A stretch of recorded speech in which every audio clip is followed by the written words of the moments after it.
Мағрипа мектепте. 8 қабырғаң сынған.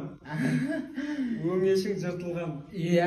Кеңірдегің керілген. Иә. Қаяқтан біліп отырсың? Сенікі болма. Сыныпта кімнің басында бит бар? Мағрипада бар ағай. Дұрысын дұрыс. Жоқ, мен басында ешқам басын тапсырсам. Сатып алайын деп жатырмыз. Қаншадан ағай? Оқушылар, бүгінгі тақырыпты дұрыстап түсініп алыңыздар. Бүгінгі тақырып бала көтеру және оның дамуы. Ой, ағай, мыңға білеміз ғой. 3 баласы бар ағай.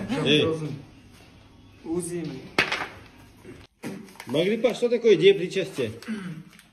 План дегенмісің ба, орысша білу керексің. Депричастие — это женское счастье. Чего? Двойка тебе? Не алып жылап отырсың, орысша түсінбейсің. Иә.